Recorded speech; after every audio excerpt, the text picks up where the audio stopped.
Hello everyone, welcome to CGM, Comics Games Media. Today we're going to be talking about Superman American Alien, written by Max Landis and multiple artists.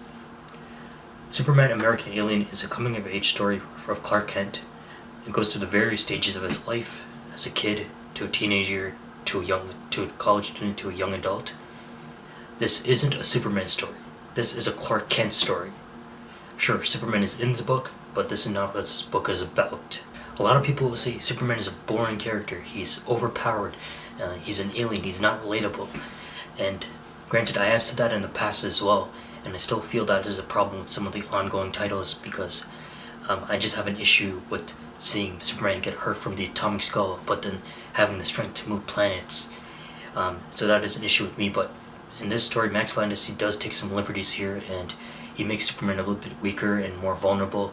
So he can get hurt in a fight, he can get intoxicated, but this still isn't a story about Superman versus Darkseid for the fate of the world. No, it's just a character study about Clark Kent, and this is what I enjoy about the book. Here's the real kicker though, Superman is just as relatable as you and me. What I mean by that is, Superman is just an identity. Clark Kent is a real person. Sure, Clark Kent isn't biologically a human, but he didn't know that until he was like 10 years old, until he discovered his first powers. Clark Kent does the exact same things we do that make him very relatable. Such as when you're a kid getting excited to go on family vacations, or making terrible jokes, or underage drinking with your friends when you're a teenager, or going on a vacation and having your first fling, or dancing when you're happy, doing all these kind of fun, dumb things that we do as human beings. And what's special about Superman is he didn't need a tragedy for this to happen, for him to be Superman. He didn't have to have his parents die like Bruce Wayne or his Uncle Ben die like Peter Parker. He's just a person trying to do the right thing, and that's what's special about Clark Kent. A lot of people will say Batman is a more relatable character, just because he's human. But do you have $1 billion? Did you witness your parents die in front of you? Do you have a damaged psyche? Did you spend half your life in isolation training to become a weapon against your war against crime? I highly doubt that. And so, are we judging here someone's more relatable just because of their biology, or are we judging them based on their personality and their actions? Alright, so we're now going into the details of the book. What I enjoy most about this book is that each issue can be read separately as its own standalone story, because each issue tells a stage in Clark's life, and each of them also have a theme and / moral to the story, which I really enjoy. The first issue is Clark as a kid, discovering he has powers and feeling that isolation, feeling like an outsider because of that.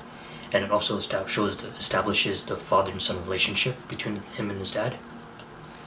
The second issue shows him as a teenager and him hanging out with his friends, but then also learning that he can use his powers in order to help people and save lives. The third issue is him going on vacation, meeting someone, but also him discovering what he wants to do with his life, and coming to that realization that in order to do that, he needs to leave his hometown of Smallville.